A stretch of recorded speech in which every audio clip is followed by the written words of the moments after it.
again. There were so many reasons a dog could end up at the Tales of the Forgotten. I wanted to howl in despair.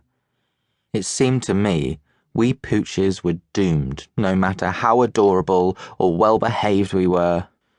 Feeling sad, I did what I always did in a crisis and gave in to the land of Nod, hoping against hope that when I woke, there would be a change in fortunes.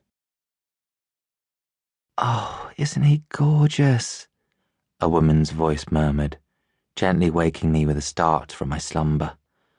Turning around, with sleepy eyes, I looked at the woman peering through the glass. Short and thin, her brown hair fell in soft waves around her shoulders, and her blue eyes radiated a kind of warmth and love I had not seen in a long time. I felt a sudden sense of hope, and, glancing up at Kelly, who was standing with a smile a mile wide next to this woman, I shook the sleep from my eyes, got out of bed, and trotted over to the glass to let out a little bark of welcome. The woman grinned as she crouched down, her red wool coat pooling on the floor behind her. She tapped excitedly on the glass. "Hello, young man," she grinned before turning to look back at Kelly.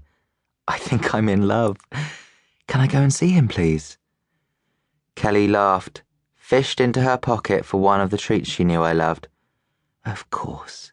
This is Percy," Kelly explained to the woman as I snaffled the treat from her warm palm. "He's very special to me. Handsome, gorgeous, and bursting with love. He's my idea of a perfect man." After picking me up, Kelly gave me a comforting squeeze and invited the woman to sit on the old easy chair in the corner.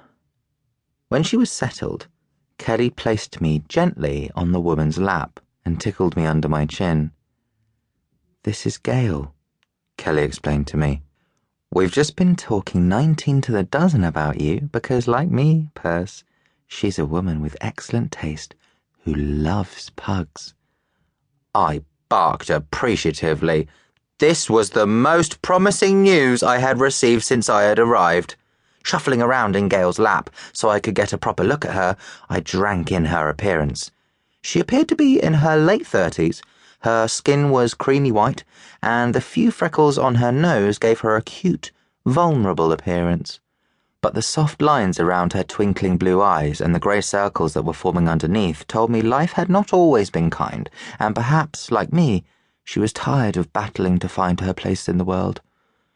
I liked her immediately, and as Gail looked back at me, her blue eyes teeming with warmth, I felt a whoosh in my tummy and a pang in my heart. I sensed Gail was a woman who was simply bursting with love, and as I let out another little bark of excitement, she tickled me gently behind the ears and laughed. "How would you like to go for a little walk with me, Percy?" she asked gently. "I'd really like to get to know you better." I rubbed my head against her arm with gratitude to show my enthusiasm. "I think that means yes," Kelly said, holding out my lead. As Gail slipped it onto my collar, I walked obediently alongside her and out into the exercise yard. As I felt the chilly air on my face, I looked up at Gail and uncurled my tail so it could wag freely with unbridled joy. Nobody else had asked me to walk with them, and I was determined Gail would like me as much as I liked her. "So, Percy, Kelly has been telling me all about you," Gail said in a soft, soothing voice. She wrapped her scarf tightly around her neck as the wind gathered speed. "It sounds as though you've had a bit of bad luck." "You're not wrong," I barked in reply, all the while trotting eagerly alongside Gail. "I know what it's like," she replied. "My family has had its fair share of bad luck too. It's not fair, is it?" Stopping at the bench, Gail sat down, then placed her warm hands around my little body to sit me up on her lap. I breathed in the scent of her floral perfume and relaxed against her legs, the day's cool temperatures making me shiver. In the 3 weeks since I had arrived, the weather had taken a decidedly wintry turn, and I was enjoying the chance of some human warmth and comfort. "I'd love to take you home."